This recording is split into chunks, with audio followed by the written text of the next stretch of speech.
إِنَّا نَحْنُ نَزَّلْنَا الذِّكْرَ وَإِنَّا لَهُ لَحَافِظُونَ.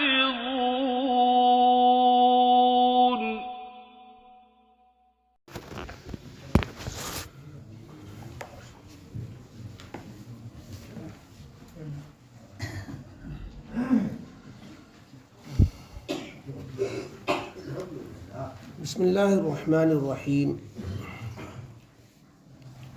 90 پارے میں 12واں رکوع اور سورہ الاعراف کا 22واں رکوع چل رہا ہے. سورہ الاعراف کی 179 آیتیں ہو چکی ہیں، 179. آگے ہے وَلِلَّهِ الْأَسْمَاءُ الْحُسْنَى فَادْعُوهُ بِهَا. اعوذ باللہ من الشیطان الرجیم. بسم اللہ الرحمن الرحیم. وَلِلَّهِ الْأَسْمَاءُ الْحُسْنَى فَادْعُوهُ بِهَا وَذَرُوا الَّذِينَ يُلْحِدُونَ فِي أَسْمَائِهِ سَيُجْزَوْنَ مَا كَانُوا يَعْمَلُونَ. وَمِمَّنْ خَلَقْنَا أُمَّةٌ يَهْدُونَ بِالْحَقِّ وَبِهِ يَعْدِلُونَ. صدق اللہ.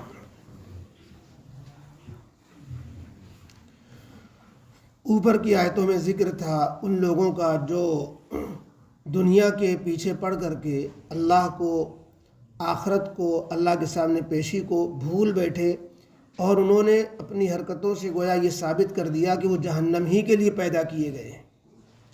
جناتوں میں بھی انسانوں میں بھی اللہ نے انہیں جو صلاحیتیں دی ہیں، دل دیے، آنکھیں دیں، کان دیے، اس سے نہ وہ جو حق بات سنتے ہیں، نہ سوچتے ہیں، نہ سمجھتے ہیں. دل دماغ کو آخرت کے لیے، اللہ کے لیے استعمال ہی نہیں کرتے. دنیا ہی کی صرف چیزوں میں صرف ریجھ رہے ہیں. ان کا حال چوپایوں سے ہی بدتر ہے کہ چوپایا تو اپنے مقصد زندگی کو پورا کر رہا ہے جس کے لیے اللہ نے اسے دیا. اللہ نے اسے پابند نہیں بنایا، اتنی عقل نہیں دی، شریعت کا مکلف نہیں بنایا، تو وہ تو گنہگار نہیں ہوا.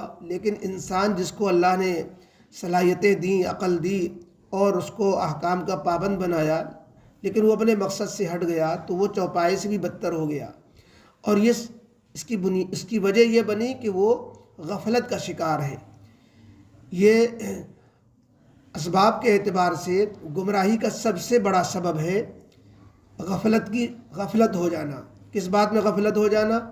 اللہ سے غفلت ہو جانا، اللہ کے سامنے پیشی اور آخرت سے غفلت ہو جانا، مرنے کے بعد کی زندگی کے احوال سے غافل ہو جانا. تو اپنے مقصد حیات سے، اپنے پیدائش کے مقصد سے، اللہ کی یاد سے اور آخرت سے غفلت، یہ ہے ساری برائیوں کی جڑ اور یہ ہے ساری گمراہی کا سرچشمہ. اس لیے اس غفلت سے نکالنے کے لیے اللہ نے آج کی آیتوں میں حکم دیا مومنین کو کہ تم غفلت اختیار نہ کرنا. غفلت دور کرنے والی چیز اللہ کی یاد ہے، اللہ سے دعا ہے.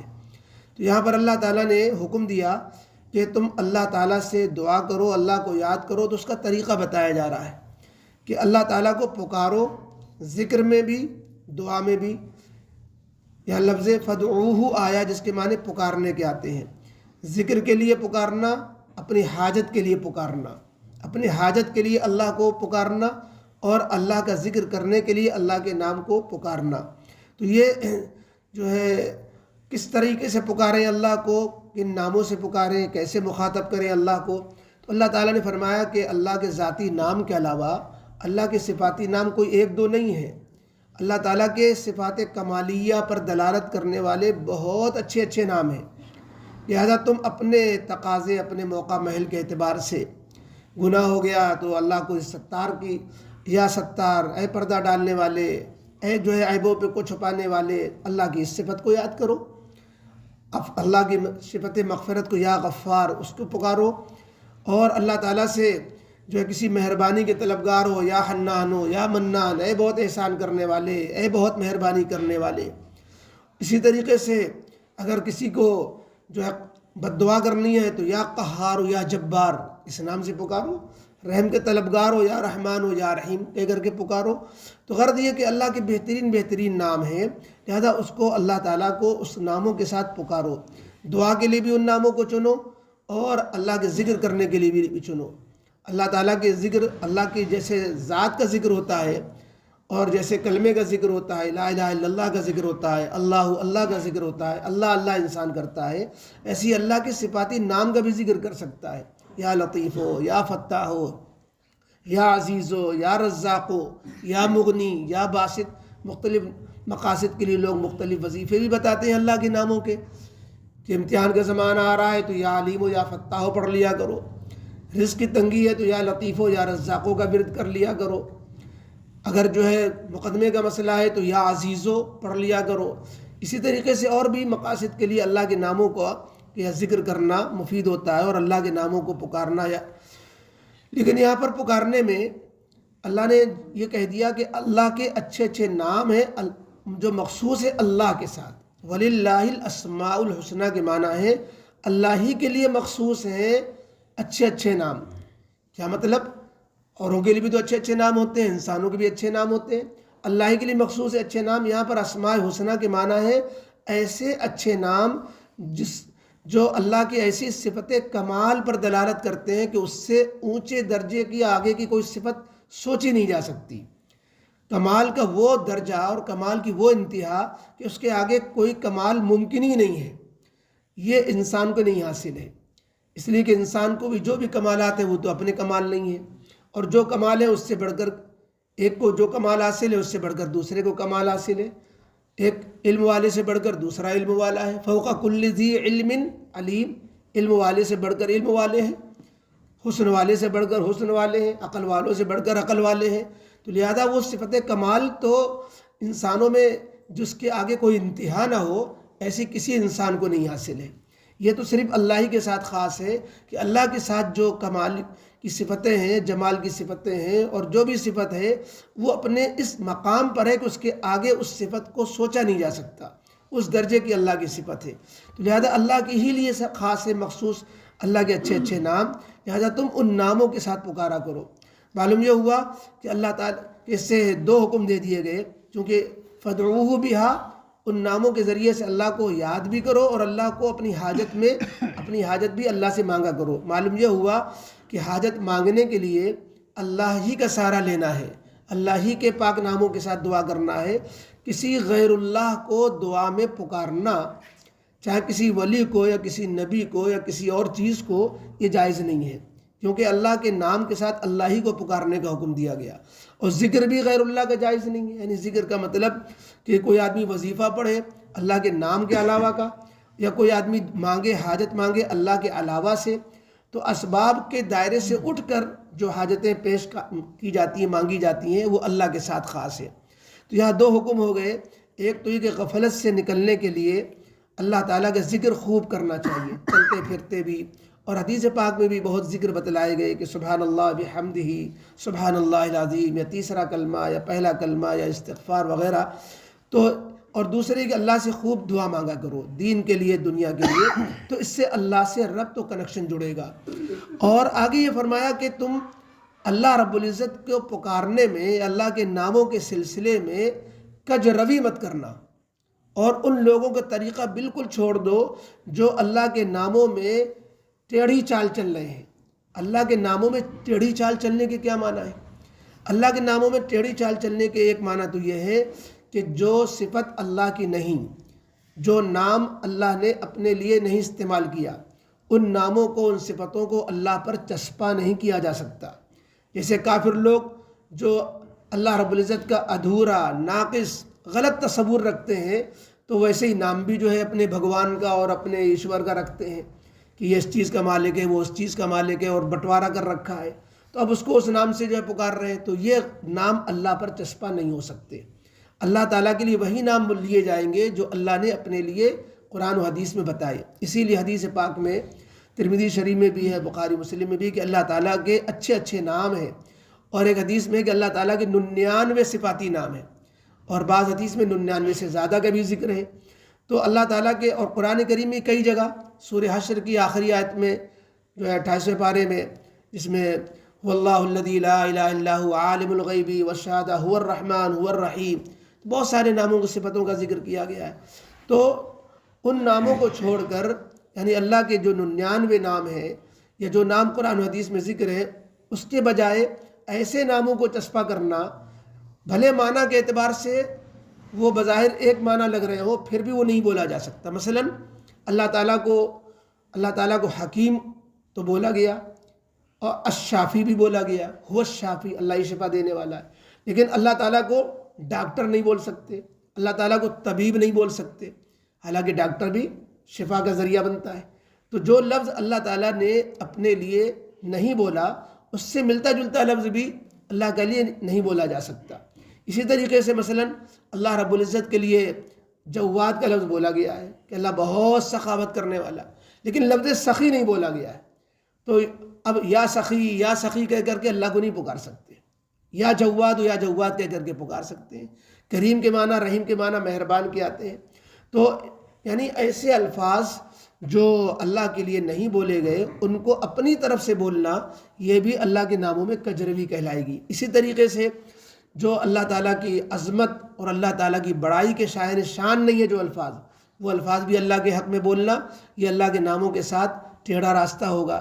یا جو نام اللہ تعالیٰ کے ساتھ خاص ہیں، مخصوص ہیں، ان مخصوص ناموں صفتوں کا اطلاق اور اس کو بولنا غیر اللہ کے لیے، انسانوں کے لیے، کہ آپ ہی جو ہے ہمارے جو ہے سب کچھ ہیں، آپ ہی جو ہے قدیر ہیں، اور آپ ہی جو ہے ستار و غفار ہیں، یہ غیر اللہ کے لیے بولنا تو یہ جائز نہیں ہے۔ لیکن یہاں پر تھوڑی سی وضاحت ہو جائے کہ خود قرآن و حدیث میں بعض الفاظ ایسے ہیں جو اللہ کے لیے بھی بولے گئے ہیں اور بندوں کے لیے بھی بولے گئے ہیں۔ جیسے نبی کریم علیہ الصلاۃ والسلام کے لیے رؤوف رحیم کا لفظ آیا ہے، کریم کا لفظ آیا ہے۔ اسی طریقے سے قرآن پاک میں رشید کا لفظ جو ہے انسان کے لیے بولا گیا، الیس منکم رجل الرشید۔ تو جو لفظ قرآن میں حدیث میں خود جو ہے اللہ کے نام، جو اللہ کے ناموں میں بھی شمار کیا گیا اور غیر اللہ کے لیے بھی بولا گیا، تو وہ معنی مختلف ہوتے ہیں۔ اس میں جب اللہ کے لیے بولا جاتا ہے تو وہاں پر کچھ اور معنی ہوتے ہیں، اور جب بندوں کے لیے بولا جاتا ہے تو وہاں پر کچھ اور معنی ہوتے ہیں۔ تو وہ تو بولا جا سکتا ہے بندوں کے لیے اس دوسرے معنی کو لیتے ہوئے جس معنی میں بندوں کے لیے استعمال ہوا ہے، اور اللہ کے لیے بولا جائے گا تو اس معنی میں ہوگا جو اللہ کے لیے استعمال ہوا۔ لیکن جو نام اللہ ہی کے لیے خاص کر دیا گیا اور بندوں کے لیے بولا ہی نہیں گیا، اب وہ نام بندے کے لیے بولا نہیں جا سکتا، اس کے لیے لفظ عبد پہلے لگانا ضروری ہوگا۔ ستار کا لفظ ہے، یہ بندوں کے لیے کہیں قرآن و حدیث میں نہیں بولا گیا۔ اب کوئی عبد الستار نام رکھ کر کے صرف ستار کہے گا، عبد الغفار نام کر صرف غفار کہے گا، عبد الرحمن نام رکھ کر کے صرف رحمان کہے گا، عبداللہ نام رکھ کے کوئی اللہ ہی کہنے لگ جائے، نعوذ باللہ، تو یہ گناہ کبیرہ میں آتا ہے، چھوٹا موٹا گناہ نہیں ہے۔ اسی لیے بزرگوں نے کہا کہ نام تو یہ بڑے اچھے ہیں، ستار غفار سے پہلے لفظ عبد لگا کر، لیکن لوگ جہالت میں اتنے مبتلا ہیں کہ لفظ عبد ہٹا کر کے عبد القادر کو صرف قادر، عبد الرحمن کو صرف رحمان، عبد الستار کو صرف ستار بولنے لگ جائیں گے، تو کیوں گناہ کا ذریعہ بنے؟ لہذا ایسے نام رکھو جس میں لوگ اس میں جو ہے اللہ کے نام کا مخلوق پر بولنا لازم نہ آئے، یہ احتیاط کرنی پڑے گی۔ تو یہ بھی گویا ناموں میں کجی ہے کہ جو نام اللہ کے ساتھ خاص ہیں وہ غیر اللہ میں، مخلوق میں بولنے لگ جائیں، یا ان کے معنی ایسے بیان کیے جائیں جو اللہ رب العزت کے لیے جو نام ہے کہ وہ معنی اللہ سے جو ہے میل نہیں کھاتے، اللہ کی ذات اور اللہ کے جو ہے مقام بلند کے مناسب نہیں ہے، یا اللہ کے ناموں کا استعمال غلط مقصد کے لیے کیا جائے، سحر و سفلی عمل کے لیے اللہ کے نام پڑھے جائے، کسی کی محبتوں کو دور کرنے کے لیے، رشتوں کو کاٹنے کے لیے کوئی ناجائز وظیفہ کیا جائے اور اللہ کا نام اس میں پڑھا جائے، یہ جس سے قرآن کریم کو کہتے ہیں سورہ فاتحہ کو الٹا طریقے سے لکھو تو اس سے سفلی عمل ہو جاتا ہے، نعوذ باللہ، اس طریقے سے تو اس کا استعمال پھر جائز نہیں ہوگا۔ تو اسی کو قرآن نے منع کیا کہ تم ان لوگوں کے راہ مت چلو، ان لوگوں کو چھوڑ دو جو اللہ کے ناموں میں ٹیڑھی چال چل رہے ہوتے ہیں۔ مقصد تو تھا کہ اللہ کے ناموں کے ذریعے سے اللہ کا ذکر ہو، مقصد تو ہے کہ اللہ کے ناموں کے ذریعے سے اللہ سے اپنی حاجت مانگی جائے، ان کو چھوڑ کر اللہ کے ناموں کا کوئی غلط استعمال کرنا یہ کجروی ہے، ٹیڑھی چال ہے۔ اللہ نے فرمایا جو غلط چلیں گے ان کو اپنے کیے کا بدلہ ملے گا، جو نیکی کی راہ اختیار کریں گے ان کو ان کے کیے کا بدلہ ملے گا۔ آگے اللہ رب العزت نے یہاں پر دوسری آیت میں تعریف فرمائی ہے کچھ لوگوں کی، اور تعریف فرما کر کے کہا گیا کہ ہم نے جو لوگ پیدا کیے ہیں انسان میں سے، ایسے لوگ اور ایسے نیک لوگ بھی ہیں، ایسے طبقہ ہے، ایک جماعت ہے جو لوگوں کو حق راہ سجاتے بھی ہیں اور اگر کوئی اختلاف پڑ جائے تو حق کے خلاف نہیں چلتے، حق کے مطابق انصاف سے کام لیتے ہیں۔ حدیث پاک میں آتا ہے کہ یہ فضیلت جو آیت نمبر 181 میں ہے، وَمِمَّنْ خَلَقْنَا أُمَّةٌ يَهْدُونَ بِالْحَقِّ وَبِهِ يَعْدِلُونَ، کہ ہم نے کچھ جماعت، کچھ طبقہ، ایک امت ایسی پیدا کی ہے جو حق راہ بتاتی ہے اور حق کے مطابق فیصلہ کرتی ہے۔ یہ فضیلت امت محمدیہ کی ہے۔